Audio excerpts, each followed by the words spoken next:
Bueno, muchas gracias a todos. Reciban un cordial saludo acá desde Promidad, en San José de Costa Rica. Y les agradezco eh, si me confirman que me están escuchando. Ok, confirmado. Gracias César, gracias Emiliano, gracias Jonathan, gracias Gerald, ok, gracias Didier. Por ahí me dicen algunos, gracias Álvaro, que no está habilitada la semana para que ustedes puedan tener los materiales. Bueno, entonces muchas gracias a todos. Ya en unos minutos voy a habilitarlos yo mismo acá y les agradezco mantener el micrófono cerrado. Bueno, antes de iniciar y de irles a habilitar el material, les agradezco, pues ahí Silvio va a tener la cámara apagada para no la estén viendo acá todos los compañeros.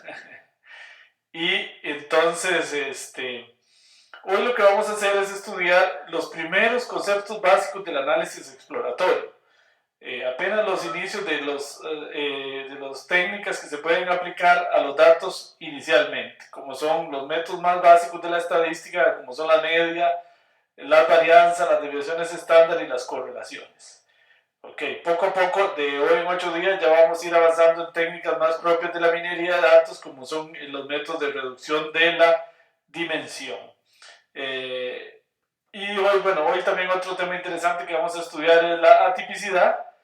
Y al final vamos a ver algunos detalles de cómo generar el reporte de la tarea automáticamente en R para no tener que generarlo, estar copiando y pegando en Excel. Sobre esto vamos a trabajar mucho más adelante en otros cursos de Promidad. Bueno, algunos por ahí dicen que no pueden escuchar, pero es que tienen pues los audios, yo se los veo aquí apagados. Bueno, muy bien, entonces vamos a cerrar acá el video para iniciar la sesión del día de hoy y luego también voy a hacer algo aquí delante de ustedes para habilitar el material que algunos me dicen que perdón acá, que algunos me dicen que no está habilitado, perdón que, ok, acá se me, bueno, muy bien, antes de iniciar entonces, voy a ir al aula virtual, voy a ponerme aquí en pausa y voy a ir al aula virtual para habilitar el material del día de hoy. Bueno, no importa, voy a dejar que ustedes lo vean ahí para que vean lo que estoy haciendo y no piensen que está, me dice por ahí que no está habilitado, para que ustedes puedan bajar los materiales y de una vez este curso de métodos exploratorios de minería de datos de Hilbert. Y entonces efectivamente la semana 2 no está activada. Entonces voy a activarles la semana 2 para que ustedes puedan bajar todo lo que vamos a ir viendo en la clase y lo puedan tener ahí a mano por si ocupan anotar algo. Ok, muy bien. A partir de este momento ya pueden ver los materiales en el aula virtual. Ok, muy bien. Por aquellos que quieren bajar los materiales. Bueno, entonces vamos a iniciar con la clase del día de hoy. Les agradezco pues nuevamente mantener el micrófono cerrado para que no se den efectos de feedback. Y cualquier pregunta les agradezco, sí, por favor, a través del chat de manera escrita, tramitarla y yo acá la voy viendo en la pantalla. Bueno, muy bien, muchas gracias de nuevo por estar con nosotros en esta segunda clase del curso de métodos exploratorios en minería de datos. Como les decía, hoy vamos a hablar de los elementos más básicos que requieren un análisis exploratorio. Lo primero que debemos tener muy claro es qué son los datos, qué son las variables, qué son los individuos. Como estamos viendo acá, una tabla de datos normalmente se trata de variables y individuos.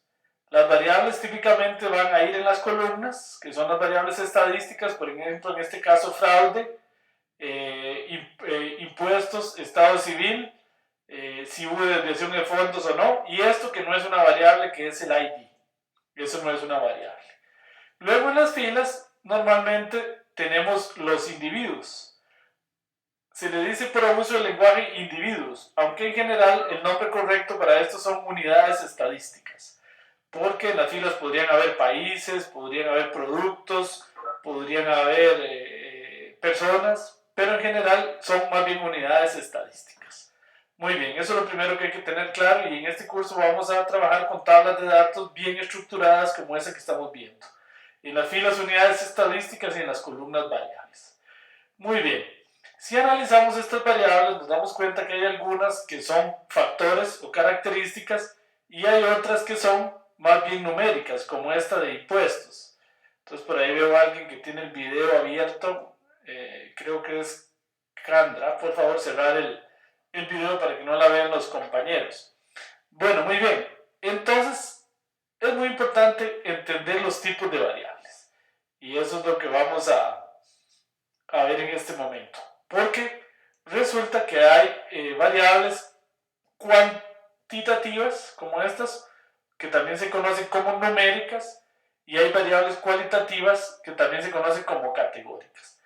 Es fundamental a partir de este curso y en todos los cursos entender bien esta distinción, porque hay muchos métodos que solo aplican para variables numéricas, es decir, cuantitativas, y hay muchos métodos que solo aplican para variables cualitativas, es decir, categóricas. Y hay métodos que aplican cuando las variables están combinadas. De hecho, la mayoría de métodos que vamos a ver en este curso solo aplican para variables cuantitativas. Ya en el segundo curso y tercero vamos a ir introduciendo métodos que funcionan para variables cualitativas. Entonces, una variable cualitativa es aquella que es categórica, que tiene modalidades o categorías y no números. Por ejemplo, el color de ojos, que podría ser celestes, negros, café, el grado académico, bachiller, licenciado, doctor, el código postal, el IP, una muy común es sexo, femenino o masculino. Y con estas variables hay que tener mucho cuidado. Muchas veces hay gente que dice, bueno, femenino, le pongo un 0 y masculino un 1 y con eso ya tengo una variable numérica. Ese es el error más grande del mundo. Yo puedo codificarla si quiero, pero eso no la transforma en una variable numérica. Porque masculino más masculino daría 2 y ni siquiera tendríamos definido qué quiere decir 2.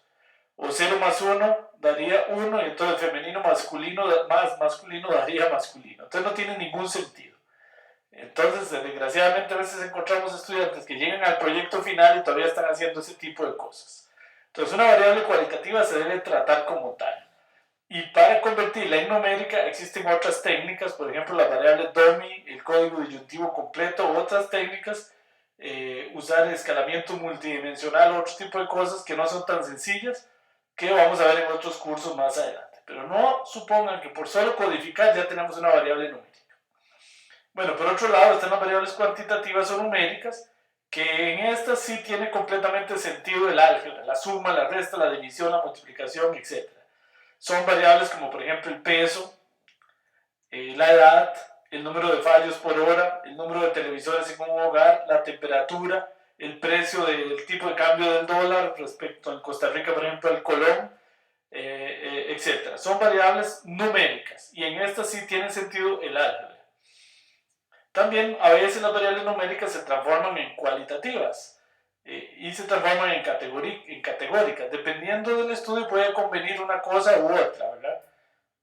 Por ejemplo, en esta tabla de datos es muy interesante. Tenemos todas las variables son cualitativas o categóricas, aun cuando parezcan numéricas. ¿Por qué?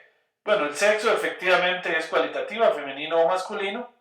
La edad, a pesar de que podría estar numérica en esta tabla y a pesar de que se ven unos números aquí, no es numérica, porque estos son categorías. El 1 podría representar muy joven, el 2 joven, el 3 edad media, digamos, o mediana edad, el 4 adulto y el 5 adulto mayor, por ejemplo. Entonces estamos viendo la edad como cualitativa.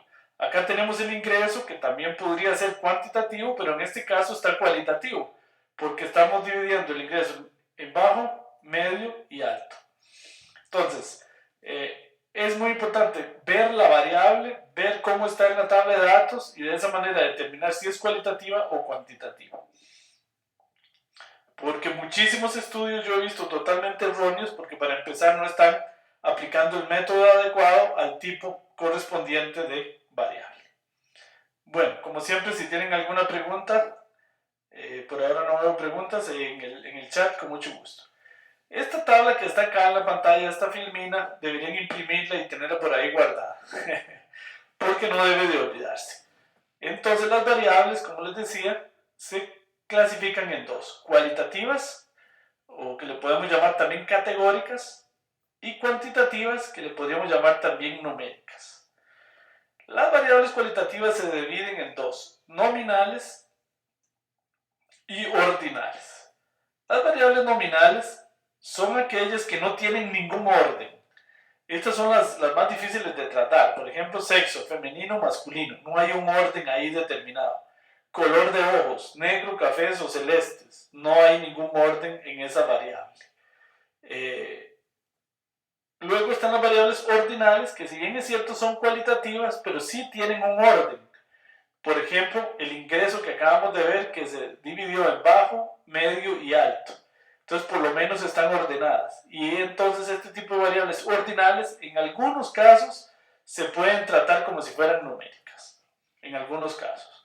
Las variables numéricas se dividen en dos: las discretas y las continuas. Las variables discretas son aquellas que toman valores en los números enteros. Son típicamente conteos. ¿Cuántos televisores hay en una casa? Entonces no hay decimales. ¿Cuántas personas votaron por cierto candidato? Son típicamente conteos. Y eso es importante distinguirlos porque hay métodos especiales para datos que son conteos. Y las variables continuas es en aquellas en donde sí pueden haber decimales. Por ejemplo, el peso, 50.5 kilos, la edad, 2.5 años, los grados centígrados, 23.7, puede ser la temperatura. Y entonces esas son variables continuas numéricas donde se caracterizan porque son números reales, es decir, podemos tener decimales. Bueno, muy bien, por ahí veo algunas preguntas en el chat. No me queda claro, me dice Eduardo, no me queda claro por IVA, no me queda claro. ¿Ah? ¿Por qué la edad es cualitativa? Ok, la edad podría ser cualitativa o cuantitativa, pero tal y como la tenemos en esta tabla, la edad la hice cualitativa, porque yo la dividí en 5 categorías, ¿ven? Pero si esta no es la edad, este 4 no quiere decir que tenga 4 años, ¿ven? Porque son categorías, más bien, a pesar de que son números, fue porque alguien las hizo categóricas. Ahora, la edad sí podría ser, y usualmente se coloca como numérica, digamos que aquí le pongan 20 años, a este otro 80 años, etcétera. Pero tal y como está en esta tabla, la tenemos como una variable cualitativa. ¿Okay? Entonces, depende de cómo está la variable, podría estar como cualitativa o cuantitativa. En este caso, esa edad está codificada en categorías. Por lo tanto, es cualitativa. Bueno, muy bien. Buena pregunta. Vamos a ver que por ahí tengo otra pregunta. Me dice César, además recuérdeme una cosa, si no es mucha molestia, había variables numéricas que tenían interpretación distinta. Ejemplo, 0 grados, quiere decir que la temperatura es de 0 grados, no hay ausencia de temperatura. Mientras que 0 hijos, pues no hay hijos. Sí, pues ahí vamos a ir conforme avancemos en los cursos. César, es una buena pregunta. Pues todas las variables estadísticas tienen, lo primero que uno debe conocer, de hecho, según un método de minería de datos se dice, es estudiar el problema, conocer el dominio del problema, porque en efecto uno llega a veces a un estudio, por ejemplo, de minería de datos en un hospital y le dicen el RHP y una serie de índices que uno ni siquiera sabe qué quieren decir. Entonces es muy importante, César, en efecto, entender bien la variable, porque efectivamente, como usted dice, a veces 0 no necesariamente significa ausencia. Y de hecho un error muy común es pensar que uno en una tabla de datos cuando no tiene nada pone un 0. Y eso es incorrecto, porque poner un 0 no quiere decir, no significa ausencia. Ausencia en R en una tabla de datos se debe especificar poniendo NA, que quiere decir que no, digamos, dato ausente. ¿Ok? Entonces, muy buena su observación. Cero no necesariamente lo mismo que dato ausente. ¿Son igual variables discretas? No me queda clara la pregunta, César. Una variable es discreta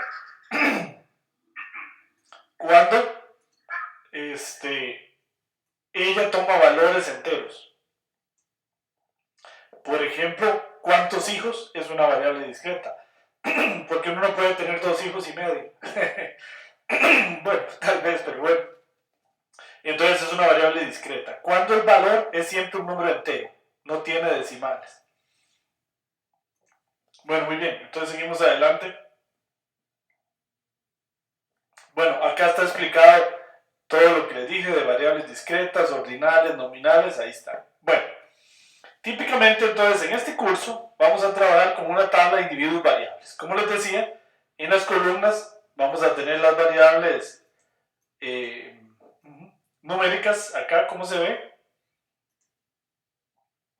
y acá las variables, no sé por qué no me está pintando, y, y en las filas los individuos o unidades estadísticas, como se muestra ahí. Básicamente en este curso la mayoría de tablas que vamos a usar son numéricas, es decir, todas las variables son cuantitativas. Ya vamos a ir avanzando en los otros cursos donde vamos a empezar a trabajar con variables cualitativas, porque en la realidad, cuando las variables son numéricas es lo ideal, porque casi todos los métodos funcionan para variables numéricas. Pero la realidad no es así. En la realidad hay muchas tablas de datos en nuestros trabajos que tienen variables categóricas o cualitativas. Entonces, bueno, conforme vamos avanzando en los cursos vamos a ir viendo eso. En este curso vamos a trabajar mucho con esta tabla de datos, que es un ejemplo que desarrolló un colega en la Universidad de Costa Rica, muy sencillo, en el que, como se ven aquí, las filas son estudiantes y las columnas son variables, son las notas en matemáticas, ciencias y español. Esta es una variable, una tabla de datos típicamente numérica. La escala es de 0 a 10 y ahí lo que viene son las notas. Aun cuando esa tabla pareciera muy básica y elemental, y no es fácil ver patrones a simple vista en esa tabla tan pequeñita. Bueno, es un ejemplo muy didáctico que vamos a usar durante el curso porque es lo que se llama en estadística una tabla muy bien portadita. Es muy fácil para explicar los conceptos. Luego vamos a usar otro ejemplo de algoritmos de clientes, que es ya más un ejemplo más real, y ustedes van a trabajar con otro par de tablas en las tareas, en donde la cosa a veces no es tan simple. Pero bueno, esta tabla me va a servir mucho para explicar los métodos que vamos a ir viendo en el curso. Muy bien. Acá, ustedes pueden observar que decimos que cada individuo está en R a la 5, es de 5 dimensiones. ¿Por qué? Porque cada individuo fue medido en 5 variables. ¿Ok? Entonces, estas 5 variables, cada individuo es medido acá en 5 variables. Entonces se dice que vive o está en R a la 5. Las variables, por el contrario, fueron medidas en 10 individuos. Entonces se puede decir que ellas están en R a la 10. A esto se le llama la nube de puntos. Las filas o los individuos, las unidades estadísticas viven en 5 dimensiones y las columnas viven en 10 dimensiones. Entonces de ahí que empiezan a surgir, como vamos a ver de hoy en 8 días, los métodos de reducción de la dimensión. ¿Por qué? Porque el ojo humano solo ve en 2 o 3 dimensiones, no puede ver directamente en 5 o en 10 dimensiones. A eso es lo que se le llama, y se ilustra aquí con este gráfico, la nube de puntos. Entonces la idea es cómo encontrar patrones en esa nube de puntos. Y lo que vamos a ver hoy pues, son los elementos más básicos de la exploración, y de hoy en 8 vamos a estudiar cómo reducir la dimensión para poder literalmente ver patrones. Bueno, muy bien. Por ahí creo que tengo alguna pregunta en el chat. Me dice Ronald, durante el curso, el día de hoy, ¿iremos utilizando la plataforma R? Sí, Ronald, vamos a ir utilizando R. De hecho, aquí ya empezamos. Y la primera gran pregunta que ya vimos en la clase anterior es cómo leer los datos en R. Bueno, los datos en R se pueden leer de muchísimas formas. Se pueden leer directamente del Excel, se pueden leer de un CSV, que es lo que vamos a hacer en este curso, se puede leer directamente de la base de datos, se pueden leer de la web, etc. En este curso básicamente vamos a suponer, y en el que viene, que los datos están en un CSV proveniente de un Excel. Poco a poco, conforme avancemos en el programa experto, por ejemplo en el curso de manipulación de datos, vamos a aprender cómo leer los datos directamente de una base de datos. Y se estudia ahí un poco de SQL, etcétera, para poder manipular datos. Por ahora, vamos a tener los datos en un CSV como ustedes lo hicieron en la tarea anterior. Bueno, ok, muy bien. Entonces, desde Excel, como ya habíamos visto en la clase anterior, ustedes pueden guardar el archivo como un CSV. Y lo más importante es que los archivos CSV determinan cuál es el separador de espacios y cuál es el separador de decimales. Como este que estamos viendo acá, el archivo de notas escolares tiene encabezados de columnas separados por punto y coma y decimales separados por coma y tiene encabezados de filas. Me preguntan por ahí que por qué se privilegian los CSV en comparación del Excel. Tiene muchísimas ventajas.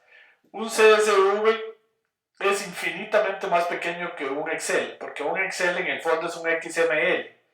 Entonces, si usted compara el tamaño de este archivo comparado con el mismo archivo grabado en formato Excel, es infinitamente más pequeño el CSV. De ahí que el CSV permite archivos muchísimo más grandes que archivos Excel. Y de hecho Excel tiene una limitación, cada vez es más grande, pero no sé si es, en cuánto irá en este momento, si 500.000 filas, algo así. En CSV usted no tiene esa restricción, puede tener archivos muchísimo más grandes y muchísimo más livianos y más fáciles de leer. Entonces, ¿qué dicha que me pregunta eso? Es una muy buena pregunta la que hace Gerald. Además, un CSV, si no es tan grande, uno lo puede acceder en el Excel y también verlo en formato Excel.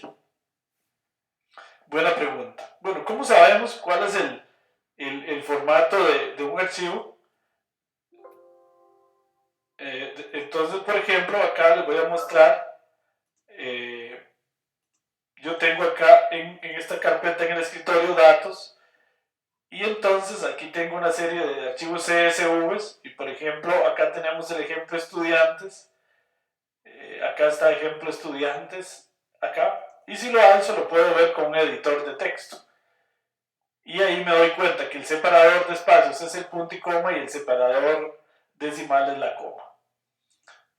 También yo lo podría abrir, por ejemplo, con el Notepad++, que creo que ya les había recomendado, instalarlo porque este permite abrir archivos muchísimo más grandes, CSVs mucho más grandes. Ahí lo estamos viendo en Notepad++.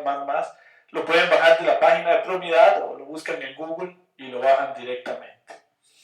Los CSV tienen la ventaja de que yo le puedo dar clic derecho, como preguntaba por ahí alguien, y le puedo decir abrir con Excel, y lo abro con Excel, y entonces lo puedo ver en formato Excel. Ahí está, lo veo en Excel. Vean que el ejemplo estudiantes mide 1 KB como CSV, y creo que por aquí lo tengo en Excel. Vamos a ver si lo tengo por acá en Excel. Acá está ejemplo estudiantes. Mide 9 KB. En este ejemplo no importa tanto porque es muy pequeñito, pero observen que almacenado en Excel es 9 veces más grande que almacenado en un CSV. Entonces, por la pregunta que me decía alguno de ustedes, que es una pregunta muy importante, ¿por qué privilegiar CSVs? Cuando se está trabajando con datos de verdad no se trabaja en Excel, se trabaja con CSVs porque el Excel sería demasiado lento. En un XML, que es lo que hay en el fondo en Excel, es más grande la metadata que la data. Entonces eso es un problema muy grande de los Excel para trabajar ya con datos de verdad. Bueno, muy bien, entonces seguimos adelante. Ok, bueno, muy buenas preguntas. Sabrina me dice, las veces que he usado R guardo los documentos del CSV delimitado por comas. y aquí se guardan CSV MS2. No hay gran diferencia, Sabrina. Puede usar cualquiera. El delimitado por comas se lo va a delimitar, valga la redundancia, por comas. El delimitado de acuerdo a MS2 se lo va a guardar con un delimitador que va a depender de la configuración regional que usted tenga en su computadora. Pero básicamente puede usar cualquiera de los dos, Sabrina. Es una buena pregunta. Cualquiera de los dos sería equivalente. Por lo menos en cuanto a tamaño y velocidad. Ok, muy bien. Entonces seguimos adelante. Muy bien. Entonces ya habíamos visto cómo importar datos en R. Se podrían importar desde dos lugares. Acá, por lo menos en R Commander. Acá en el menú datos yo puedo importar datos de una URL, de SPSS, de Minitab, de Stata, de Excel, de DBase, de bases de datos directamente. Pero bueno, en este curso no queremos complicarnos con eso porque queremos ir aprendiendo métodos. Ya vendrá el momento de pelearnos más con los datos. Y vamos a preferir leer los datos aquí desde el plugin Factor Miner que permite leer archivos CSV directamente acá. Bueno, ya ustedes lo hicieron en la tarea. Tengan siempre cuidado con el delimitador de determinar si tiene nombres de variables, nombres de filas, con el delimitador de espacios y con el delimitador de decimales. De esto depende que todo funcione o nada funcione de la buena lectura de datos. Bueno, entonces por ejemplo, ahí están los datos de estudiantes que los voy a cargar aquí, nada más para que ustedes vean dónde está R Commander. Acá está. Por cierto, un detalle de la instalación, si ustedes quieren acá, perdón, en R Commander, para que este menú de Factor Miner quede fijo aquí, ustedes pueden ir en herramientas, dicho sea de paso, y guardar opciones de R Commander. Guardan esto en cualquier directorio, en uno que él sugiere ahí, y ya este menú, este plugin va a quedar permanentemente ahí como yo lo tengo. Esto es para que no tengan que estar cargando el plugin cada vez que entran. Entonces ya el plugin está ahí. ¿Ok? Entonces eso les paso ese volado. Repito, acá en herramientas le dan guardar opciones de R Commander y él les dice aquí, le dan aceptar y ya. Con eso ya el plugin sigue apareciendo. Bueno, vamos a importar el ejemplo de estudiantes, entonces no se les olvide el check acá. En mi caso, como vimos antes, es punto y coma el separador y la coma el separador decimal. ¿Qué pasa si yo me equivoco acá? Si yo me equivoco acá, él va a interpretar las variables como cualitativas. Es decir, como que si fueran categorías, porque él no las logra entender como números. Entonces, si usted lee esto mal aquí o esto, todo le va a salir mal. ¿Ok? Entonces, mucho cuidado con esto. Recuerden ir a ver el dataset, como en este caso, separador de espacios, punto y coma, separador de decimales, coma. Ahora, ustedes tienen que revisarlo en su computadora, porque en su computadora podría estar diferente a la mía. ¿Ok? Bueno, muy bien, y le doy a aceptar. Y entonces me voy aquí a buscar mi ejemplo de estudiantes. ¿Qué se me hizo? Acá. Ok. Y acá, vean que acá pone la instrucción R. Y acá va haciendo el reporte. Más adelante les voy a hablar un poquito de esto del reporte para generar la tarea, esta vez en HTML. Por ahora lo dejamos por ahí. Nada más quiero recalcarles que aquí va dejando lo que se llama un R script, que es el código R, y acá va dejando el reporte. Ok, bueno, vamos aquí. Si leyeron bien los datos, se le van a activar todos estos menús. Si no se les activan estos menús, quiere decir que están haciendo mal la lectura de datos. Muy bien, seguimos adelante. Entonces vamos a ver si tengo alguna pregunta. Ok, ¿no? Bueno, cuando tenemos una variable cuantitativa numérica, ¿qué le podemos hacer? Lo primero que normalmente se hace es estudiar la tendencia central de los datos. Y para esto el índice más utilizado es la media aritmética, que como ustedes la mayoría espero deben conocer, es simplemente promediar los datos. Ahora, el promedio podría ser engañoso. Entonces, por eso siempre el promedio va acompañado de la varianza, que como ustedes pueden observar aquí, la varianza es un promedio de los datos a la media aritmética. Es decir, nos dice qué tan largo están los datos de la media aritmética. Si la varianza es muy grande, quiere decir que la media aritmética es un índice malo para representar los datos. Si la varianza es muy pequeña, entonces la media es un buen índice. Observen que aquí se eleva al cuadrado para evitar el efecto de que esto podría dar negativo y sumar esas distancias todas en positivo. Luego, para tratar de matar el efecto de ese cuadrado, se toma una raíz cuadrada aquí. Lógicamente no va lo mismo porque la raíz cuadrada de la suma no es la suma de las raíces cuadradas. Y entonces se usa la desviación estándar, que es la raíz cuadrada de la varianza. Entonces, una desviación estándar grande significa que la media no es un buen índice. Una desviación estándar baja significa que la media es un buen índice. Les voy a poner un ejemplo de por qué eso es importante. Supóngase que yo tengo 4 estudiantes en este curso de métodos exploratorios. Y resulta que el promedio de los cuatro estudiantes sacaron un 50 en el curso. Entonces, si los 4 estudiantes sacan un 50, resulta que la media aritmética es 50. Entonces, si me llama el dueño de propiedad y me dice, qué tirada con ese curso suyo, la media fue 50. Entonces yo le diría, no, pero antes de preocuparse, pregunte por la desviación estándar. En este caso, la desviación estándar daría 0. Entonces, ¿por qué? Porque si yo calculo las distancias de esto a la media, siempre va a dar 0. Entonces yo le diría, ahora sí, preocúpese porque todos se quedaron. Y la media es un índice representativo muy bueno de lo que pasó. Pero pude haber tenido otra situación. Pude haber sido que tengo 2 estudiantes que ganaron 100 en el curso y otros 2 que ganaron 50. La media aritmética igual me da 50. ¿Qué pasa en este caso? Tal vez el resultado, el 50 es engañoso, porque puede ser que 2 estudiantes ganaron el curso en forma perfecta y estos 2 ni siquiera asistieron al curso, puede ser que se retiraron. Entonces esta media es un pésimo índice para ver qué pasó en este curso. Y si en este caso hago la desviación estándar, no recuerdo cuánto da, pero sí va a dar un número bastante grande. Entonces eso me indica que la media no es un buen índice. Entonces, acompañada de una media aritmética, debería uno siempre tener una desviación estándar. Vamos a ver que por ahí va una pregunta en el chat. Me dice César, entre la desviación estándar y la varianza, ¿cuál es más confiable para saber la expresión? Es exactamente lo mismo. César, usar la varianza que la desviación estándar. Es mejor usar la desviación estándar porque, como les decía antes, la desviación estándar pone esta raíz cuadrada que lo que hace es darle más sentido a la escala. ¿Ok? Por ejemplo, si las escalas de los datos van entre 0 y 10, esto trata de dejarlo entre 0 y 10, como para que tenga sentido la escala. Entonces es mejor usar la desviación estándar.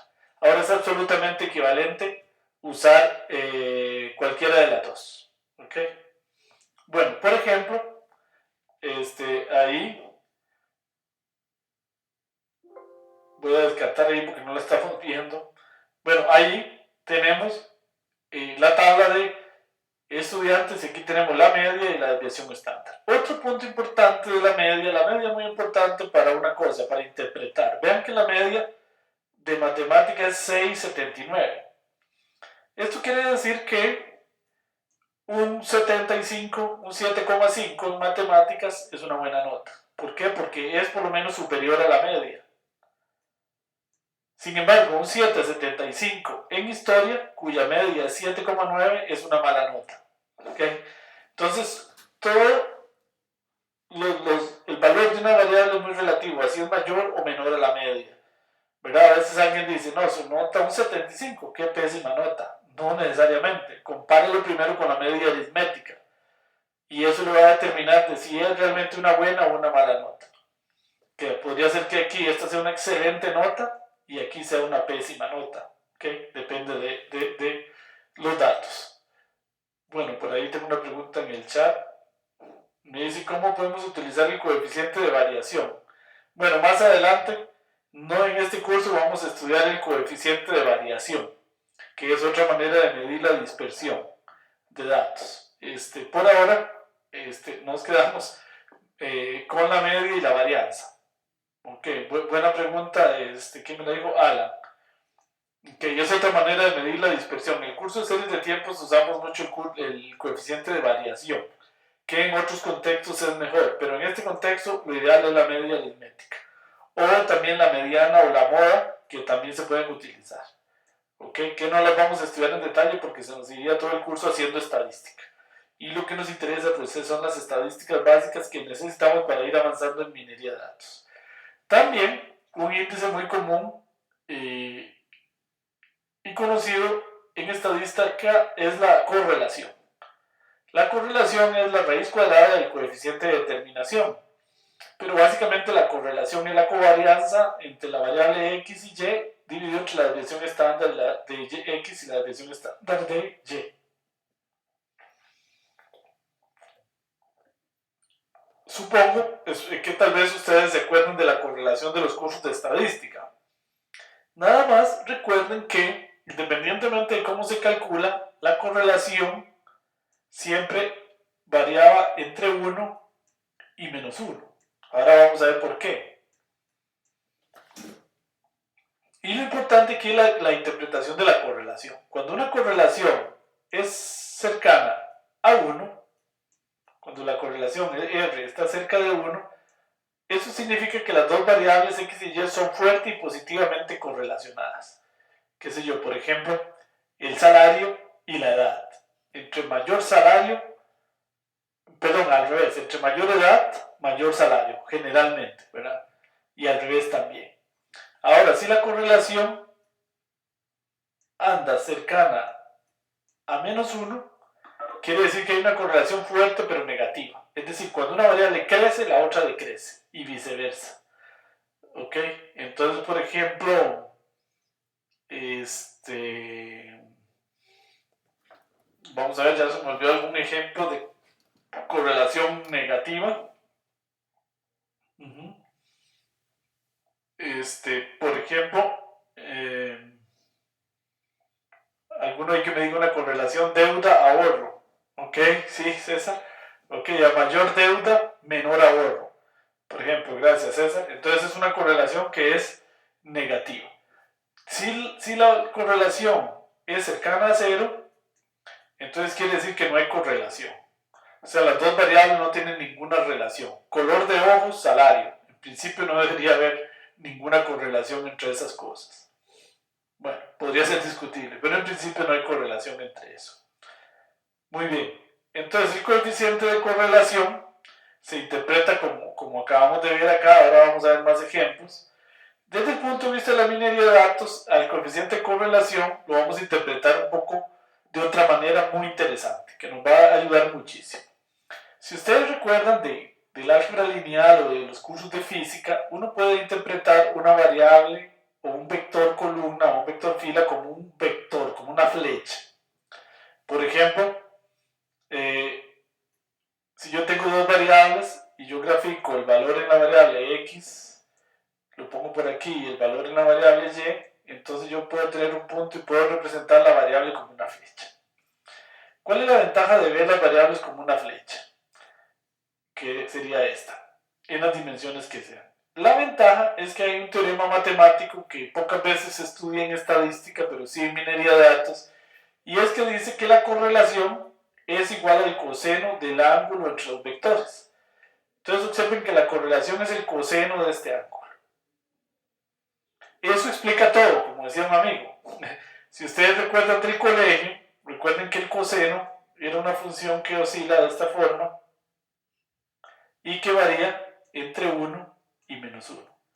Entonces, entre 1 aquí positivo y menos 1. Entonces eso explica por qué la correlación varía entre 1 y menos 1. Lo otro es que nos ayuda a explicar geométricamente de una manera mucho más clara la correlación. Y de hoy en 8 días vamos a ver unos gráficos que nos permiten ver directamente los vectores de cada variable y ver la correlación muy fácilmente. Entonces vean que cuando dos variables son colineales, que básicamente son la misma recta X y Y, el ángulo cinta entre las dos variables es prácticamente cero. Siendo así, si ustedes recuerdan de los cursos de cálculo o de álgebra básica, el coseno de cero es aproximadamente 1. Entonces se ve con claridad que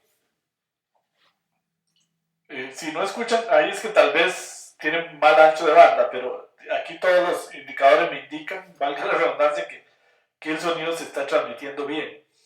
Bueno, entonces, ángulo cero. Vamos a ver que me dicen por ahí que no se está escuchando.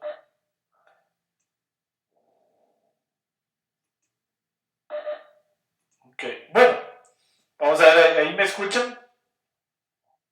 Ok, gracias. Gracias. Ok, muchas gracias, Emanuel. Bueno, entonces, un ángulo cero, les decía, hace que el coseno de 1, y eso explica por qué la correlación es cercana a 1. Si el ángulo es cercano a 90 grados, como se ve en este caso, entonces recuerden del colegio, de los cursos de cálculo, que el coseno de cita tiende a dar 0. Y esto explica geométricamente muy claramente por qué no hay relación. Si el ángulo es 180 grados, como en este caso, o pi radianes, entonces observen que cuando una variable va para un lado, la otra va para el otro. Es decir, la correlación, cuando esta es fuerte pero negativa. Es decir, cuando una crece, la otra decrece. Y en ese caso recuerden del colegio o de los cursos de cálculo que el coseno tiende a dar menos 1. El coseno de 180 grados o de pi radianes tiende a dar menos 1. Esto nos va a permitir de hoy en 8 días, espero que lo recuerden, ver literalmente las correlaciones en un gráfico y no tener que ir a hacer lo que vamos a hacer dentro de un rato, que es ver los números, lo cual se puede volver muy difícil y muy complicado cuando son muchísimos datos, que es en la mayoría de los casos.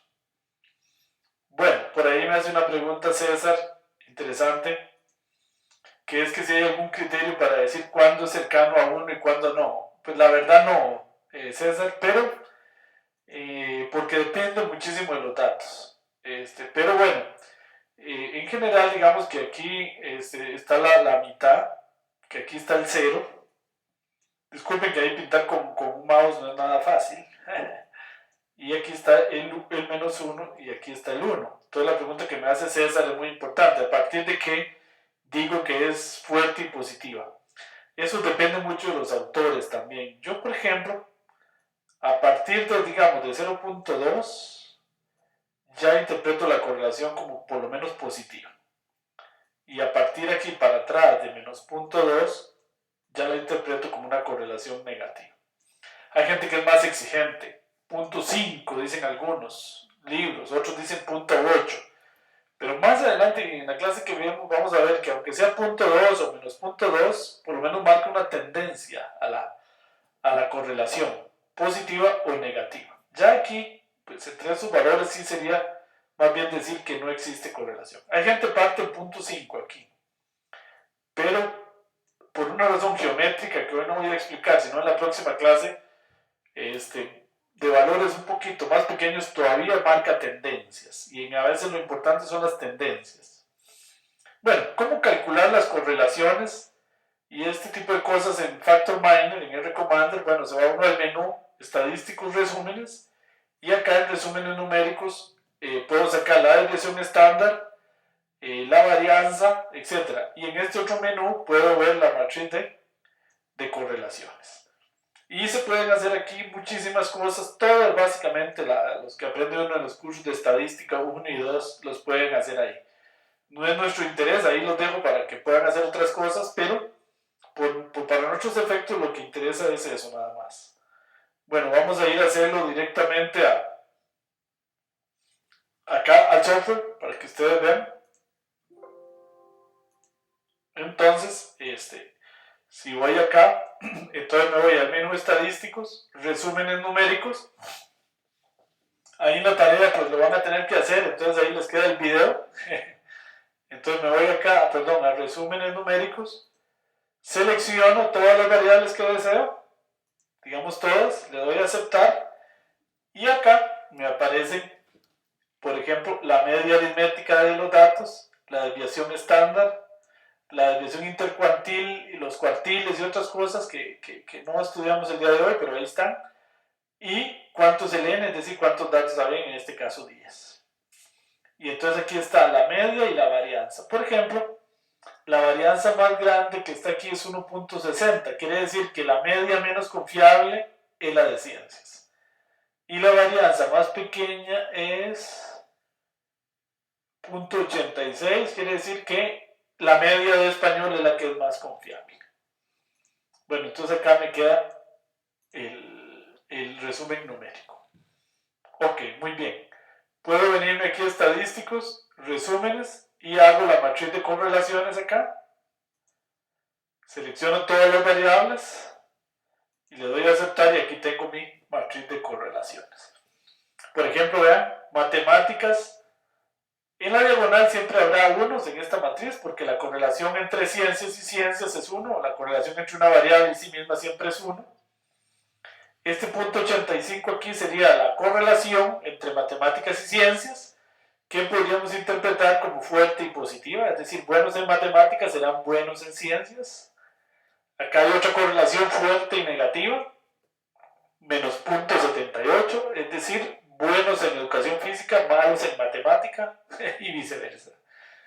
En español e historia y matemáticas es una correlación positiva pero débil, digamos, podríamos interpretarla como débil. La correlación entre matemáticas e historia podríamos decir muy débil, casi inexistente, aunque es positiva. Y así sucesivamente, por ejemplo, la correlación entre historia y español es 0.82, entonces fuerte y positiva, buenos en historia, buenos en español y viceversa.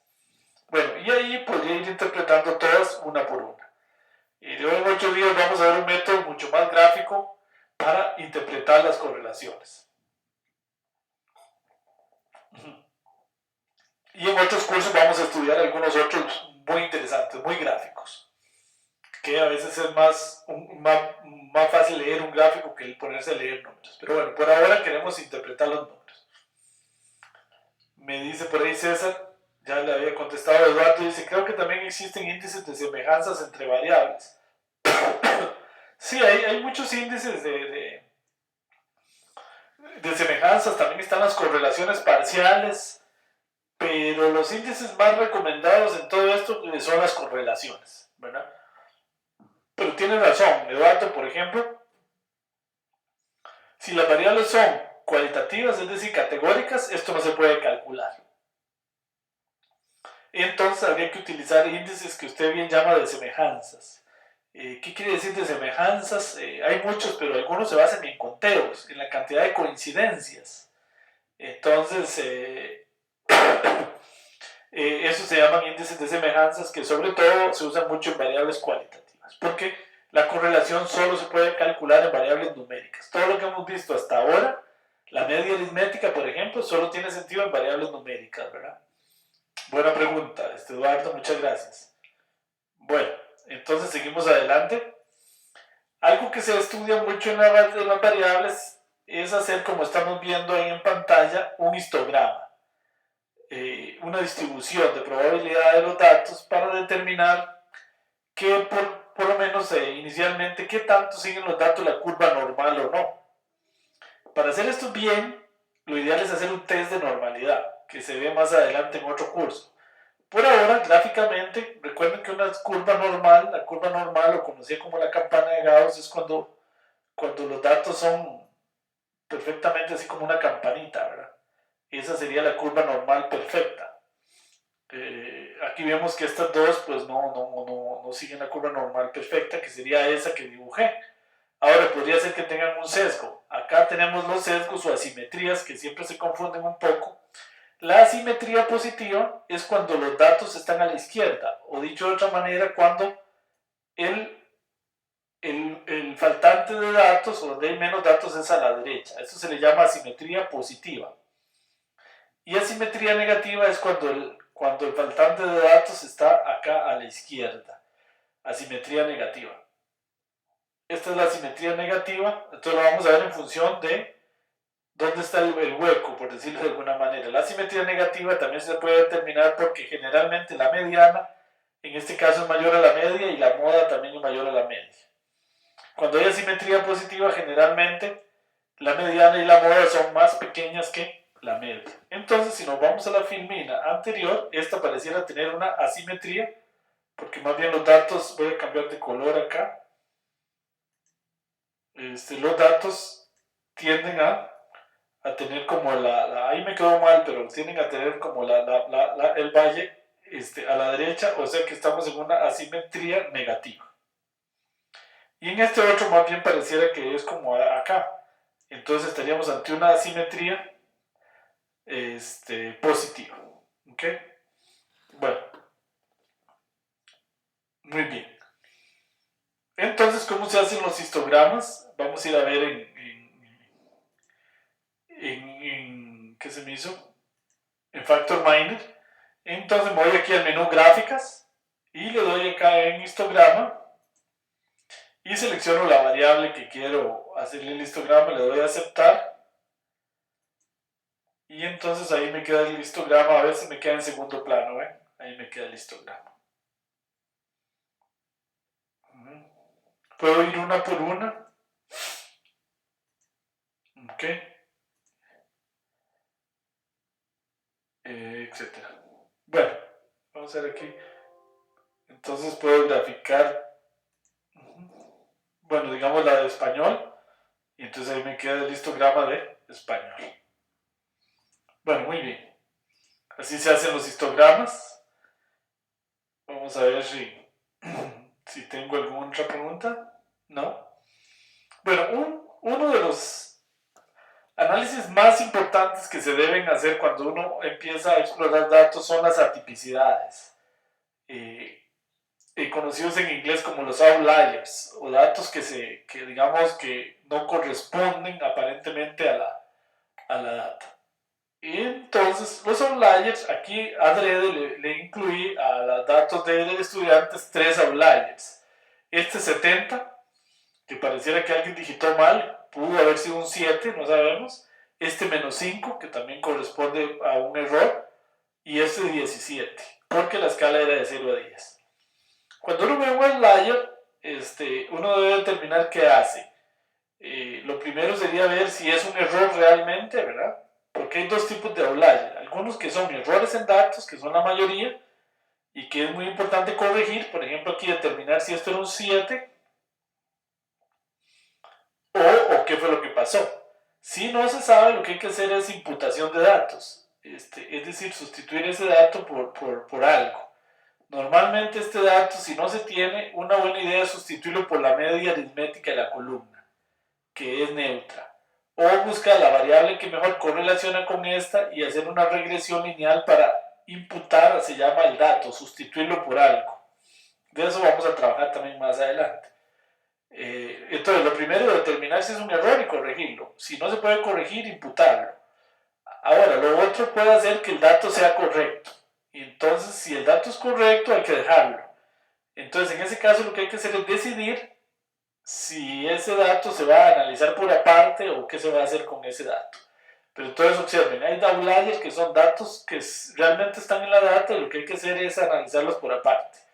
Y hay outliers o atípicos que son errores en la data, entonces lo que hay que hacer es corregirlos.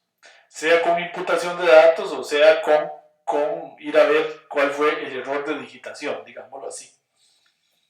Bueno, ¿cómo se buscan los outliers? Eso es lo más importante. Aquí pues se ve muy fácil porque son muy poquitos y esa tabla es muy pequeña, pero en una tabla muy grande hay que recurrir a los boxplot.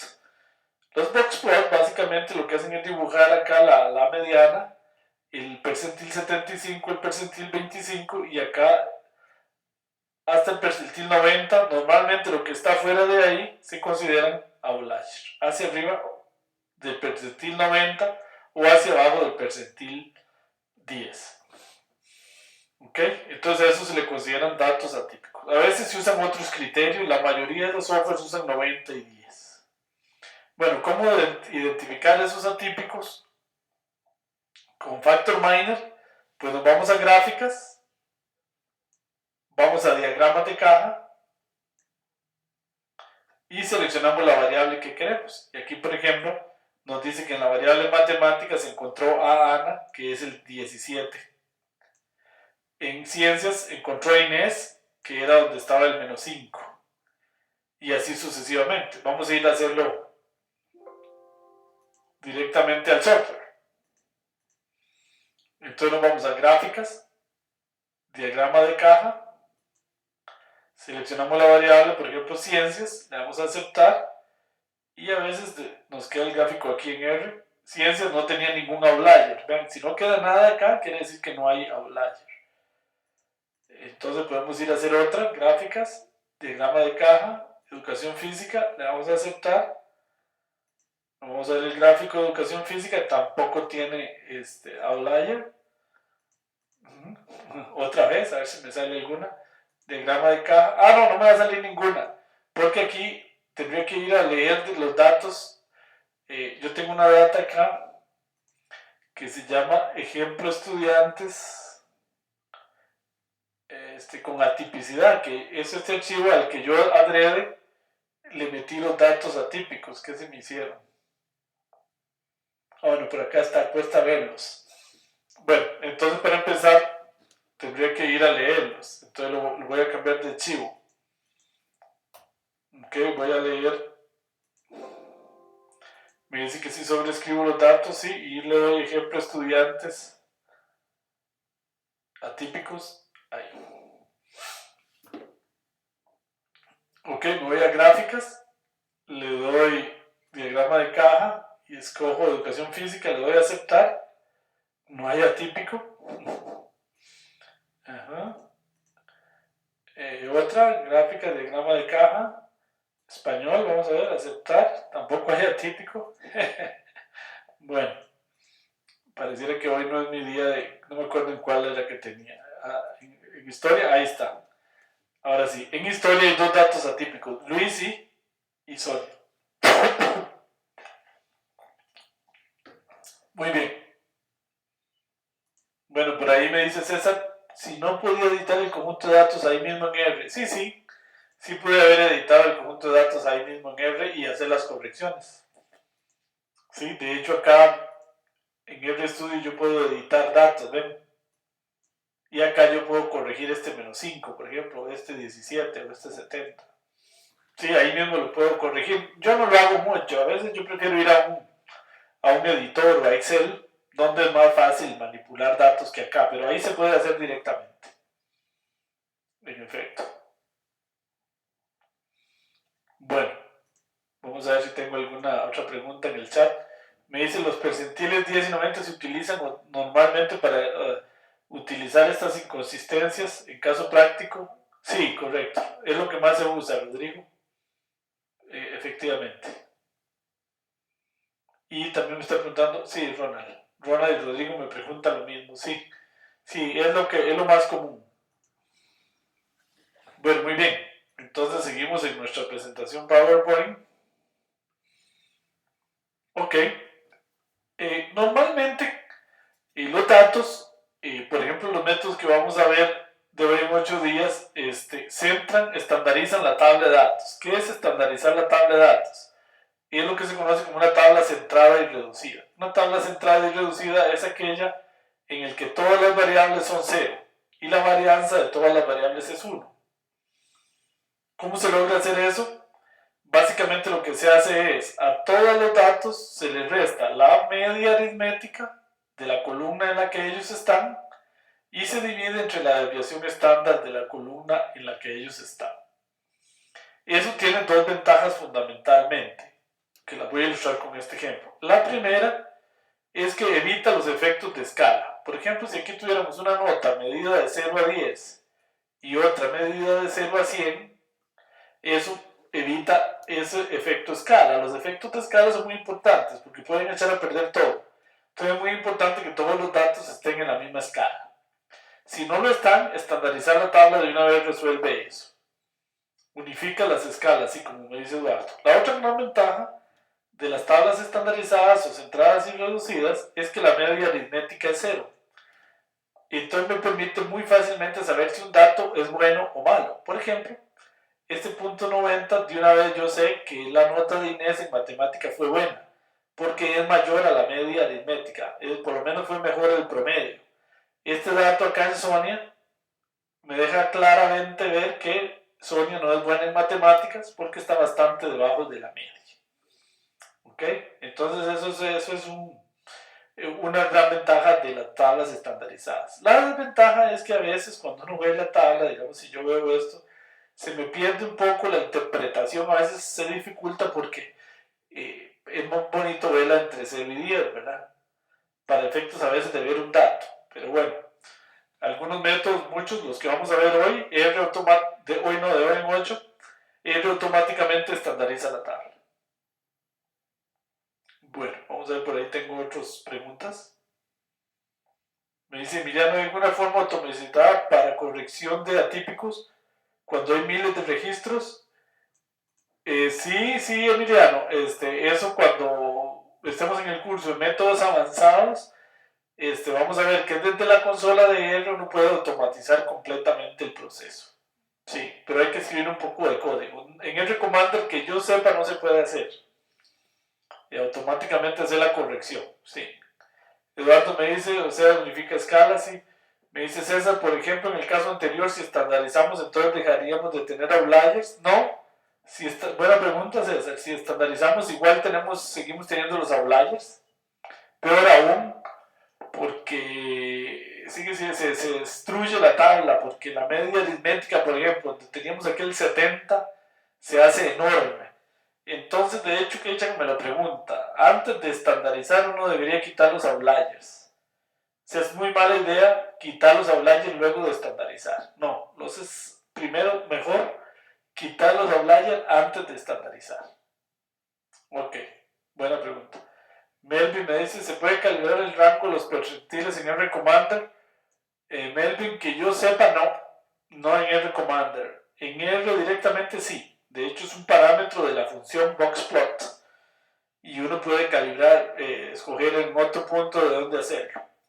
Esa es la ventaja de las interfaces gráficas. La mayoría de las interfaces gráficas limitan la capacidad de acción. Por eso es que cada vez más es lo más usado para hacer minería de datos y estadística, usar R directamente en la consola o Python. Pero para usar R directamente en la consola hay que aprender a codificar y a programar un poco. Eso lo vamos a aprender en el tercer curso de programación R. En estos cursos nos vamos introduciendo muy poco a poco al código R. Ya en el tercer curso entramos de lleno en el código R y a partir de ahí vamos a estar en la consola, en donde uno tiene mucho mayor posibilidad de sacarle provecho a R, de construir modelos propios, etc. Bueno, muy bien. Otro ejemplo que vamos a usar en este curso es el ejemplo de servicio al cliente. Este es un ejemplo en el que en un supermercado se quiere medir la calidad de la atención.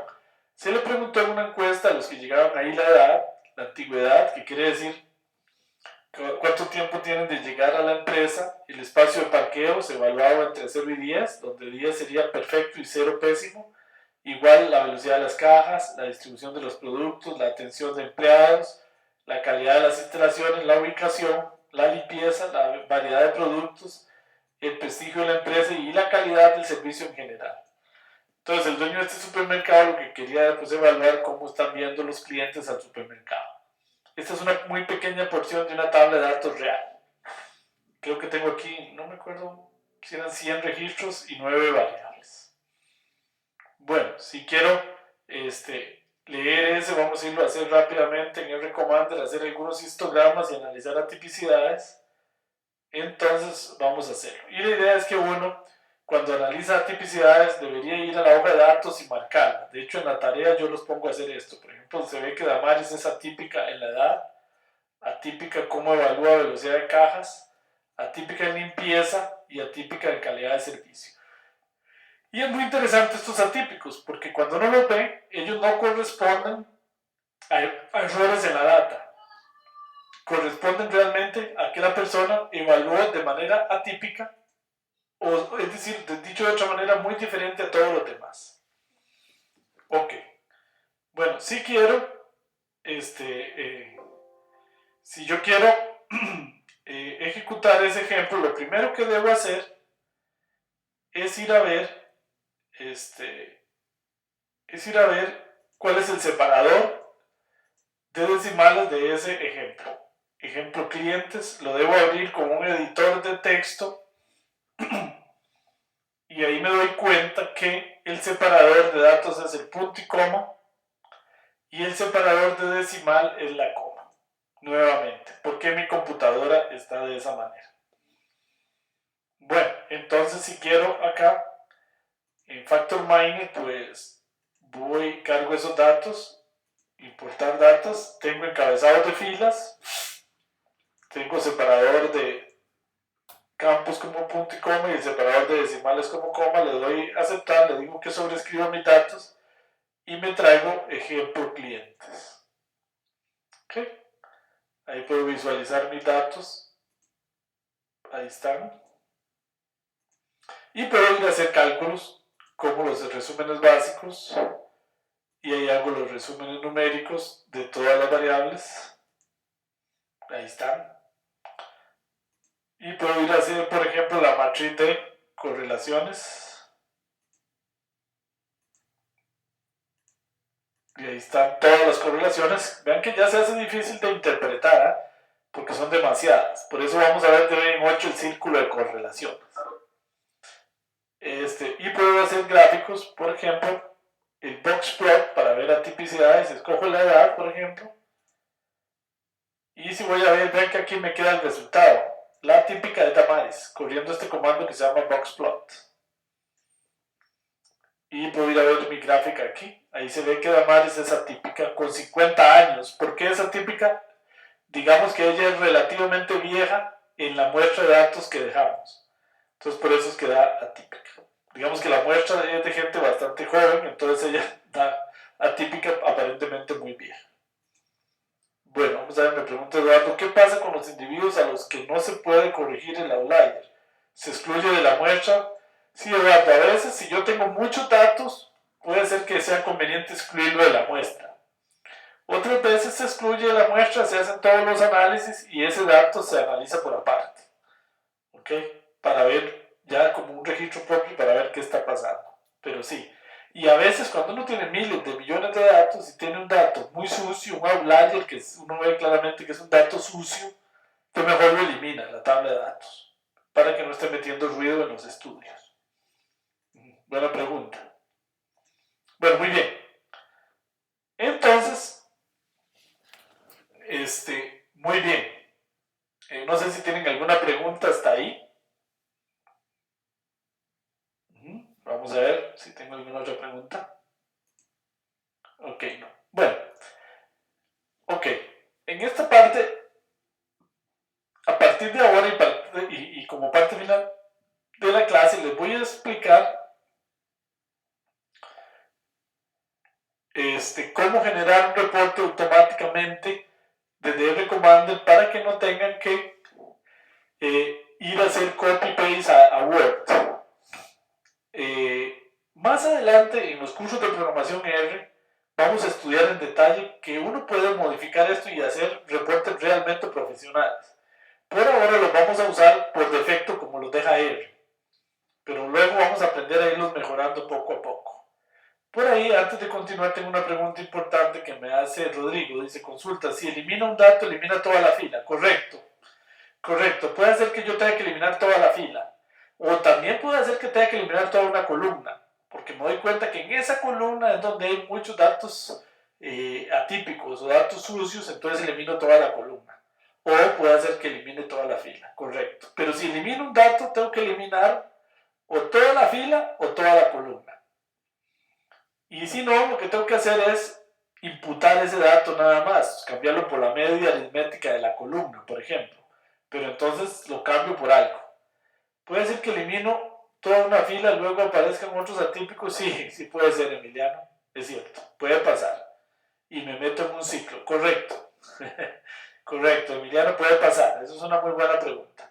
Elimino un atípico, entonces luego empiezan a aparecer atípicos que no eran atípicos y puedo terminar sin datos. Entonces hay que tener cuidado con eso. Lo ideal sería imputar o ver si hay un un error de dedazo y corregirlo. Ahora, Emiliano, si yo tengo millones de datos, si tengo una tabla de 1.000.000 de filas y elimino una fila, no le va a pasar eso. De fijo no le va a pasar. O elimina hasta 10 filas, no le va a pasar. ¿Verdad? Porque son muchísimos datos como para cambiar el patrón de la data por eliminar 10 filas.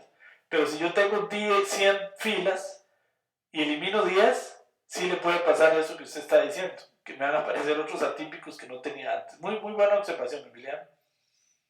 Me dice Rodrigo, ¿puede ver un ejemplo práctico del caso de imputar datos?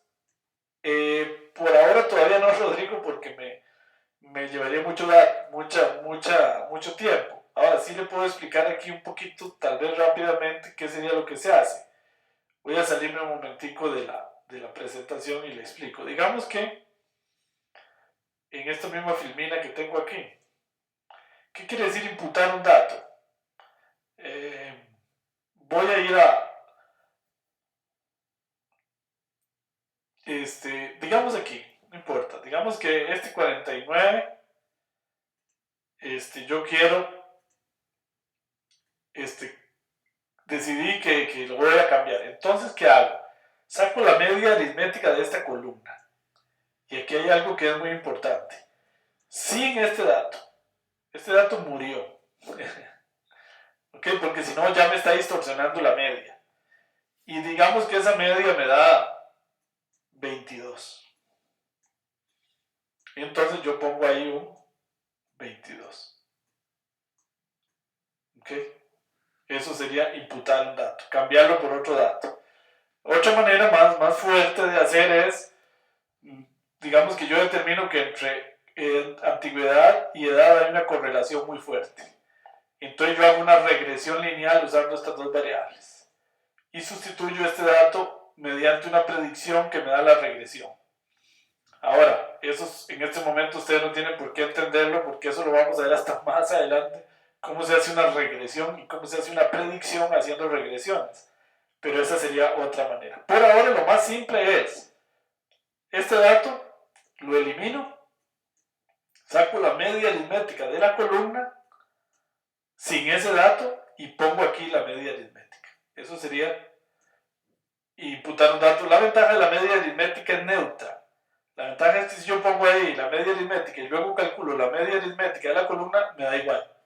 Es decir, no estoy alterando los datos. Una pésima idea, que dicha que se me acordé, es decir, quito este 4 y pongo un 0.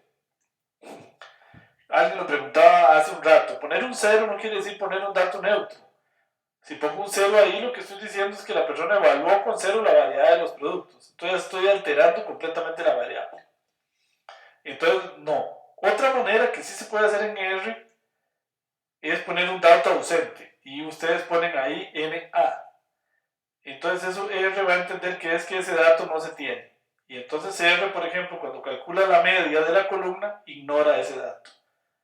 Y si hay 10 datos, entonces, por ejemplo, divide entre 9. ¿Ok? Entonces, eso es otra manera, es poner NA en los datos ausentes. NA en R quiere decir dato ausente. Y la mayoría de las funciones de R, no todas, interpretan bien cuando hay un NA. Ok, me dice Alan, ¿cómo se detectan los outliers en tiempo real? Bueno, en tiempo real, no se pueden detectar outliers, ¿verdad? Bueno, realmente sí, digamos, hay métodos que, por ejemplo, yo he trabajado mucho para detectar outlier, pero digamos más que outlier es atipicidad o que algo se sale de un patrón. Por ejemplo, para detectar una transacción fraudulenta. Pero normalmente el outliers, en el sentido que lo vimos en esta clase, se detectan cuando yo tengo la data estática, porque uno tiene que decir outlier respecto a qué. Es atípico respecto a qué, respecto a los datos que tengo en un momento dado. ¿Verdad? Porque puede ser que los datos cambien dinámicamente y un dato que era outlier ya no lo es. ¿Verdad? Ok. Luego para métodos predictivos se usa NA-OMIT. Sí. NA-OMIT es algo que vamos a ver más adelante, ya cuando estemos codificando en R, para omitir los NA en algunos métodos predictivos, como bien nos dice Didier por ahí en el chat. Diego me dice, cuando una columna tiene una entrada con NA, ¿no es cierto que R da una media de NA? No. La mayoría de los métodos de R se encuentran en el NA, si está bien puesto, ¿verdad? No con comillas o cosas, y él lo que hace es calcular la media sin ese dato, lo ignora, incluso en el conteo de datos. La mayoría de funciones y métodos de R lo hacen, hay algunos que no, hay excepciones. Ok, bueno, muy bien. Entonces seguimos acá. Les iba a explicar entonces el tema de generar el reporte. Cuando uno va ejecutando R Commander, él va dejando dos cosas. El R Script, que es el código R, y el R Markdown. R Markdown es donde él va generando el reporte. Entonces en el R Markdown yo le puedo dar que genere un reporte, como vamos a ver dentro de un momentito. Entonces yo puedo salvar el R Markdown aquí y luego generar el reporte con este que dice aquí generar reporte, y me queda un documento HTML, un PDF o un Word. Ok, ya se los voy a explicar. Ok, voy a ir a hacerlo aquí directamente. Voy a hacerlo para que lo vean poquito a poco. Vean, acá tengo lo que hemos hecho en la clase de hoy. En esta pestaña que se llama RScript está toda la codificación R de lo que he hecho. Por ejemplo, este último boxplot, esta instrucción generó el último diagrama de caja. Okay. Esta instrucción, por ejemplo, dataset igual todo ese read table, lo que me está haciendo es leer los datos y dejándolos en una variable que se llama dataset. Bueno, no tienen por qué entender este código. Poco a poco en los cursos de probabilidad, de aquí a que terminen para ustedes este código va a ser algo muy elemental. Él va creando también este otro archivo que se llama el R Markdown. El R Markdown va dejando los códigos. Voy a ver si puedo hacer esto más pequeñito aquí. No me está dejando. En algo que se llama chunk. Cuando ustedes encuentren esta instrucción con tres como puntitos hacia la izquierda y R, eso se llama un chunk o un trozo. Esto quiere decir que en este trozo hay código R. Ahí hay un trozo, aquí hay otro trozo. Va separando cada ejecución que yo hice en un trozo. ¿Ok? Bueno, y ahí va haciendo trozos de código. ¿Ven? Cada instrucción que yo ejecuté me la guardó en un trozo. ¿Cuál es la ventaja de este documento? Bueno, lo primero que vamos a hacer es guardarlo. Voy a guardarlo para que tenga un nombre, digamos, porque ahí él hace un nombre, pero digamos para saber dónde está, entonces le voy a guardar fichero R Markdown. Entonces le voy a decir que lo guarde en el escritorio de mi computadora para verlo. Y le voy a poner tarea 1 o el demás, digamos. Entonces ahí, para que no se me pierda. Entonces le doy ahí. Él debe habérmelo guardado aquí. Vamos a ver dónde está. Aquí está, tarea 1 o el demás RMD. Que lo puedo abrir con RStudio. Pero esta es otra historia que ahorita les voy a decir. Entonces, fíjense que acá él hace como una plantilla. Dice replace with main title. Entonces acá, title, perdón. Yo le puedo poner aquí tarea número 2. Antes le puse 1 y ahora le puse 2. Porque esta es la tarea 2 realmente. Digamos que era la 1. Entonces le pongo tarea número 1.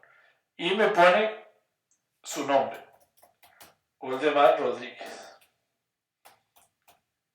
Y entonces ahí viene el título, mi nombre, y empiezan todos estos, la carga de paquetes, y estos son chunk, cada uno de estos es lo que se conoce como un chunk, que es un código R que ejecutó cada una de las instrucciones que hicimos hoy.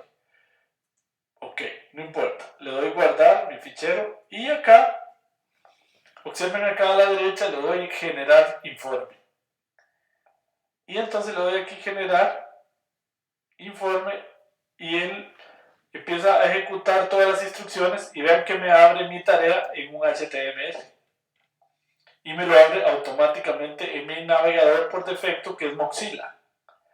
Y ahí está todo lo que hemos hecho en la clase del día de hoy. Me pone hasta la fecha y ven que ahí están los resúmenes numéricos que hicimos, las correlaciones, los gráficos, los box plot, ahí está absolutamente todo.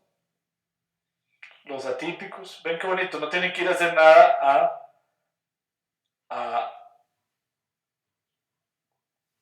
no tienen que ir a hacer nada a Excel, perdón, a Word. Ahora, ustedes dicen, en la tarea les pedimos, por ejemplo, interprete este gráfico. ¿Cómo hago para escribir eso? Bueno, muy fácil. Yo puedo ir al R Markdown aquí y yo puedo escribir, por ejemplo, ubico. Yo puedo ir ubicando cuál es la instrucción que me hizo. Por ejemplo, aquí las correlaciones. Ven, aquí dice core y ahí calculé las correlaciones. Entonces yo le puedo poner aquí un texto que diga interpretación. Lo voy a poner en mayúscula para que se vea bien. Interpretación. Correlaciones. Y entonces le puedo poner aquí matemática y educación física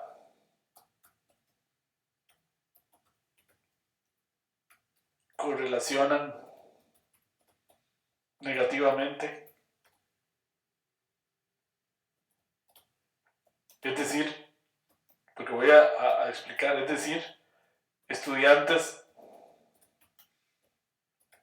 buenos en matemática son malos en deportes y viceversa. Digamos que esa es mi interpretación, porque en la tarea se piden algunas interpretaciones. Entonces le digo guardar, fichero Markdown, y le vuelvo a decir generar informe. Y entonces donde genero mi informe, por aquí en algún lado, ven aquí donde apareció mi interpretación. Eso se puede poner en negrilla, se puede poner en colores, se pueden poner títulos, se pueden hacer una gran cantidad de maravillas. Eso lo vamos a estudiar en el tercer curso de R. La última clase se dedica exclusivamente a cómo hacer reportes. Me pregunta por ahí Gerald algo muy importante, vean. Me pregunta Gerald que si ahí se ocupa el hashtag, el numeral. No, no se ocupa, porque le voy a explicar por qué. Todo lo que esté fuera de un chunk, que es esto, por ejemplo, es un comentario. Entonces, R no lo ejecuta. Porque el numeral, si yo pusiera dentro de un chunk, algo sí tengo que poner un numeral. El numeral quiere decir que R para R es un comentario y no lo ejecuta. Cualquier cosa que ponga ahí ya no se ejecuta. Pero para efectos del reporte, eso no es necesario, porque vean que yo escribí esto fuera de un chunk. Entonces aquí yo le puedo poner, por ejemplo, un asterisco y lo encierro entre otro asterisco, si mal no recuerdo, y ya me queda en negrilla, por ejemplo.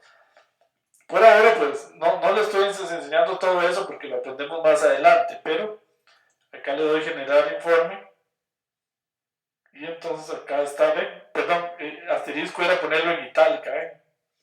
Entonces hay una serie de comandos que yo le pongo ahí y esto me puede aparecer en itálica, en negrilla, en colores más grandes, etcétera, etcétera. Pero bueno, por ahora lo vamos haciendo así por defecto. Me pregunta ¿cómo se genera en formato PDF? ¿Es correcto afirmar esa interpretación en las correlaciones sin hablar de que típicamente en el promedio esto sucede eso? Bueno, esa interpretación es porque la correlación, recuerden, entre educación física y matemática era alta y negativa.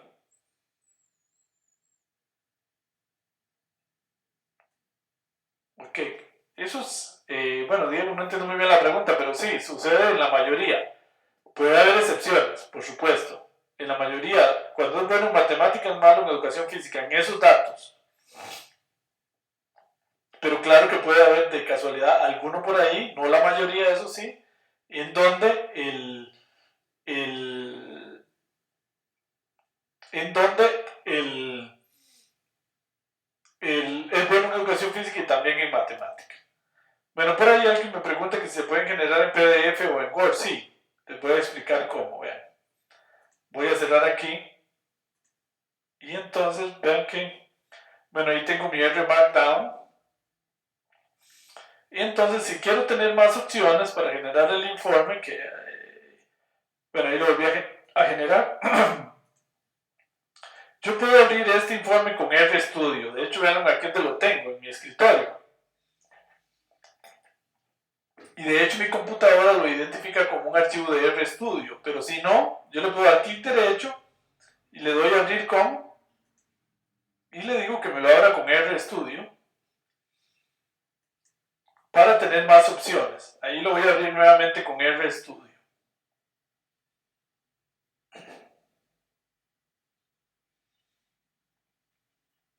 RStudio, de hecho, más adelante vamos a trabajar solo con RStudio. Entonces voy a cerrar un montón de ventanas que tengo aquí.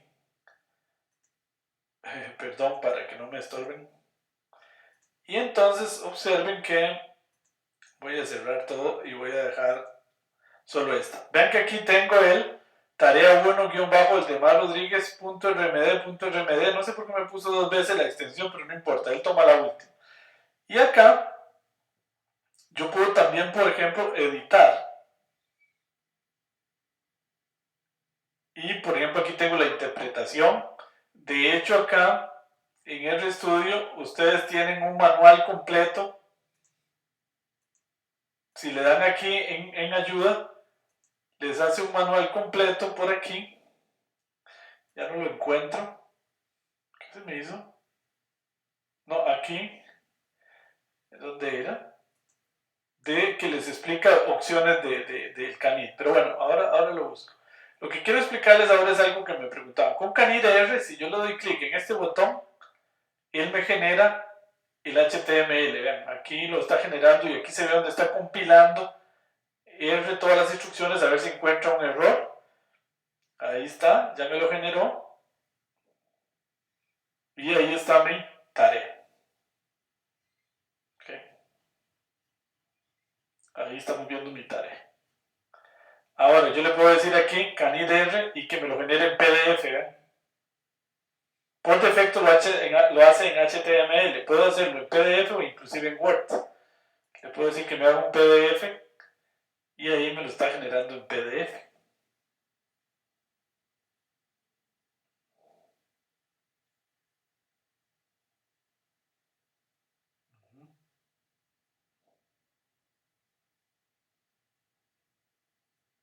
No sé si me dio un error. Ajá. Sí. Ok, ya sé por qué me dio un error. Porque dice que para generarlo en PDF yo tengo que tener instalado el LaTeX. Porque él lo que hace es un archivo bellísimo de formato LaTeX. Entonces él me está buscando un archivo que se llama PDF LaTeX y no lo encuentra porque yo en esta computadora no tengo instalado LaTeX. Entonces, si ustedes quieren generar PDFs, tienen que instalar LaTeX. LaTeX es un editor de texto especial para editar fórmulas matemáticas que se puede encontrar gratuito en internet. Entonces lo que se llama LaTeX. Sí, y en esta computadora no me lo genera porque yo aquí no lo tengo instalado. Si estuviera en la Mac, sí, porque ahí sí lo tengo instalado. Bueno, esa es una manera de generar el PDF. Tendrían que instalar LaTeX. Okay, ustedes pueden venirse aquí al navegador y buscar una instalación de LaTeX. Y es muy fácil. Acá, por ejemplo, LaTeX Project ORG, ahí pueden bajar una instalación gratuita. En LaTeX Project, con solo que esté instalada, no tienen que entender nada de eso. Si lo instalenlo en eso sí por defecto. Y ya él lo va a encontrar. Eso es todo. Hay muchas versiones de LaTeX, pero que ustedes pueden instalar. Esa es una. Bueno, ¿qué era lo otro que les iba a decir? Ya se me olvidó. Bueno, que ustedes lo pueden generar en Word también. En Word sí debería funcionarme porque aquí tengo Word. Entonces, Canid to Word, ahí me está haciendo un Word. Un Word tiene una gran ventaja. Y es que cualquier cosa lo puedo ir a editar en Word y después desde el Word generar el PDF. Ahí está mi Word, ahí está generado en Word. ¿Lo están viendo? y ahí está mi Word, y ahí están los gráficos metidos y todo. Entonces aquí pues también con mucha facilidad yo podría pues editarlo también. Vean que pone los códigos R en un color bonito y ahí están las salidas, ahí están todos los resultados. Entonces en Word es una ventaja porque pues aquí también lo puedo guardar como PDF, aunque es mucho más lindo el formato látex. Por aquellos que quieran, pues aquí lo puedo guardar como PDF, etcétera, ya es Word. Y aquí es otra manera, aquí lo pueden editar y por ejemplo las interpretaciones que se les piden en la tarea las pueden escribir aquí directamente en Word. ¿Verdad? Aquí están las interpretaciones que yo escribí, ahí las pueden generar. Lo importante es que no tengan que estar en ese copy-paste. Otra gran ventaja de la generación de reportes automáticos es que supónganse que yo hago un cambio en los datos, me vengo aquí a R, leo otro archivo y entonces vuelvo a generar todo y cambio automáticamente. Ok. Por cierto, para efectos de la tarea, vamos a ir a ver la tarea para terminar por el día de hoy. Para efectos de la tarea de esta semana, que ya es más en serio que la de la vez pasada, tarea 2, 2017 creo que es esta. Entonces aquí viene paso a paso la tarea 2. Ustedes pueden hacer el ejercicio 1 en un documento, en un reporte. Háganlo por ejercicio, puede ser, y generan el reporte. O si quieren, no, ejercicio 1, perdón, 2, 3, 4 son con los mismos datos. Entonces hasta ahí generan un reporte, que es básicamente como lo que hicimos en la casa. Este ejercicio 6 es con Factor Shiny. Este ejercicio 5. Entonces este se hace más bien en RStudio. En este lo que hay que hacer es simplemente esto, vean. Ustedes se vienen aquí, le dan copy, o lo pueden bajar del aula virtual, creo que ahí está también, pero si no le dan copy aquí, esto ya ustedes lo habían trabajado un poco, se van a RStudio y le dicen nuevo RScript, lo pegan ahí, le quitan alguna basurilla que hay por ahí, porque del PDF se trae una basura. Acá tienen que establecerle el directorio de trabajo en donde están los datos. Y aquí yo tengo ejemplo de algoritmos de recomendación. Este nombre ustedes tienen que cambiarlo de acuerdo al nombre con el que hicieron eso la tarea anterior. También tienen que adecuar el separador que ustedes tengan de espacios y de decimales. Entonces lo adecuan. Y aquí ponen la ruta. ¿Cómo pueden saber la ruta? Pues, por ejemplo, en mi caso, yo tengo mis datos aquí en el escritorio. Entonces, le doy clic derecho, por ejemplo, algoritmos de recomendación, que es ahí donde lo tengo. Le doy clic derecho y le doy propiedades. Y acá tengo la ruta, ¿ven? CUSE propiedad 03 de estos datos. Le doy copiar. Me lo llevo a RStudio y lo pego aquí.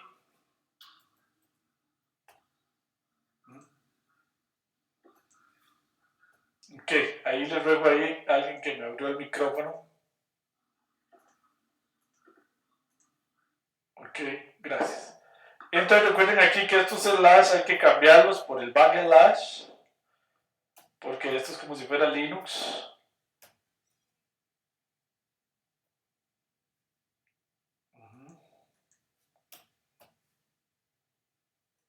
Backslash, y aquí me faltó una S. Y luego lo que hay que hacer en este ejercicio, marcan acá y le dan run. Y nos va a cargar Factor Shiny, ven, ahí tengo Factor Shiny. La semana que viene ya vamos a trabajar un poquito más con Factor Shiny. Y ahí me genera todos los gráficos, estos de la ACP, incluso que vamos a ver en la próxima clase, en Factor Shiny. Y aquí, por ejemplo, está el summary del dataset también. Y acá están, por ejemplo, todos los diagramas de Boxplot. Aquí los puedo ir viendo uno por uno. Y los histogramas. Y ahí me empiezan a salir los atípicos y todo. Bueno, básicamente lo que hay que hacer es guardar estos gráficos con clic derecho, guardar imagen como, y guardarlos y subirlos en el aula virtual. Bueno, muy bien, no se les olvide darle quick up para que no quede abierto. Bueno, muy bien, entonces seguimos con la tarea. Luego ese ejercicio, eso es lo que hay que hacer. Y luego el ejercicio 6 es con unos datos de consumo de proteínas en Europa, repetir lo mismo que en el ejercicio 1, 2, 3, 4. Entonces generen en otro documento autorreproducible. ¿Okay? Entonces repetir el ejercicio 1, 2, 3, 4, pero con otros datos. Entonces generen otro, aquí dice, genere otro HTML. Pueden subir los datos en HTML o en PDF, no hay problema. Ok, bueno, esa es la tarea, no está tan larga, son básicamente tres ejercicios en el fondo. Repetir lo que hicimos en la clase de hoy en 2 ejercicios y usar Factor Shiny. Porque de hoy en 8 vamos a usar ya más Factor Shiny también. Bueno, vamos a ver, muy bien, antes de terminar, si tengo alguna pregunta.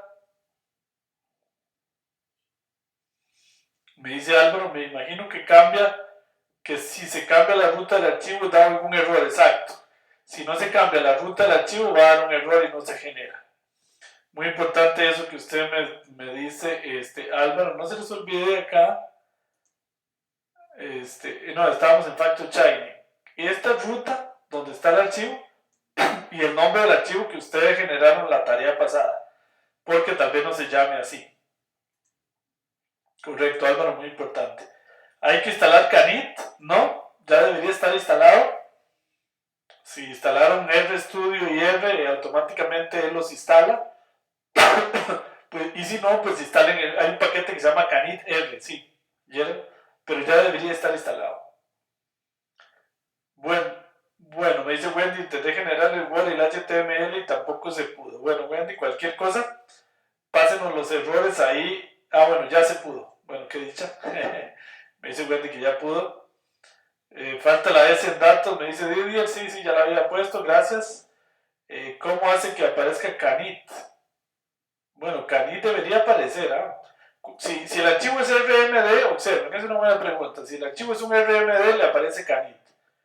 Si no le aparece Canit es porque lo que tiene es un archivo R. Vean que en RStudio, cuando yo le digo File Open, yo puedo abrir un RScript, un RNotebook, un RMarkdown. Entonces, dependiendo de lo que yo abra, aparece Canit. Para que aparezca Canit, yo tengo que tener un RMarkdown.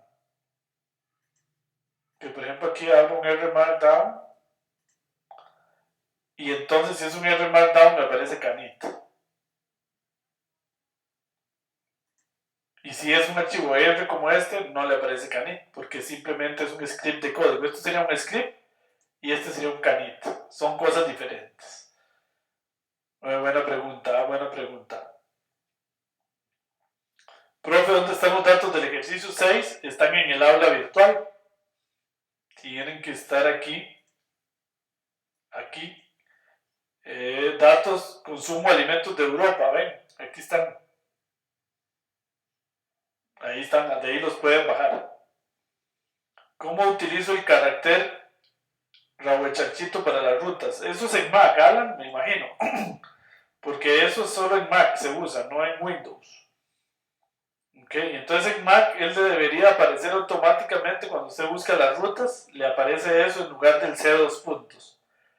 No sé si está trabajando en Mac, Alan, pero eso sí, en Mac sí aparece un poquito diferente la ruta. Pero es igual, la agarra, la copia y la pega como se hace en Mac. Ok, bueno, Manuel me dice, profe, ¿cuándo es que sube las calificaciones? Las calificaciones a partir de, hoy ustedes se supone subieron la tarea 1, a partir de mañana empiezan a calificar las tareas y entre mañana, ¿qué es día de mañana? Jueves, viernes, lunes, ya pueden ir viendo en el aula virtual y las calificaciones de la tarea, ahí les aparece a la par. Ok, entonces eso, a partir de mañana, Diego, que trabaja conmigo en este curso, empieza a calificar tareas. Ok, entonces eso es a partir de mañana. Se supone que hoy entregaron la mayoría de la tarea, si no es así, pues ahí se les empieza a rebajar puntillos. Bueno, muy bien, muy bien. Ok, excelente. Bueno, entonces, ya para despedirnos, vamos abrir por acá el video nuevamente, nada más para decirles, vamos a mover acá, perdón que me mueva, es que tenemos otra cámara allá. Bueno, otra pantalla donde está la grabación. Entonces, bueno, agradecerles la presencia el día de hoy en la clase. Cualquier duda, cualquier problema, por favor, tramitarlo a través del foro, del aula virtual, y ahí Diego y mi persona vamos a estar tratando de atenderles lo más rápido posible. Aquellos que no lo han hecho, es muy bueno entrar aquí, dicho sea paso, aquí está, ¿verdad? Ya, por cierto, escriban las dudas en el foro de la semana 2. Ya el foro de la semana 1, a partir de hoy, ya no lo vemos. Entonces sería el foro de la semana 2, preguntas de la tarea 2. Ok, bueno, muy bien. Entonces vamos a ver si me parece que alguien escribió una duda. Perfecto, gracias profesor, nos vemos. Bueno, muy bien. Entonces, empezar a escribir dudas en el foro de la semana 2.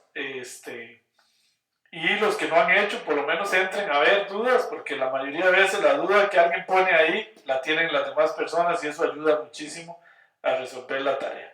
Bueno, muy buenas noches. Nos vemos Dios mediante de hoy en 8 días en la clase número 3. Muchas gracias. Muy buenas noches. Hasta luego. Gracias César. Gracias Emiliano. Buenas noches. Gracias Ronald. Nos estamos viendo.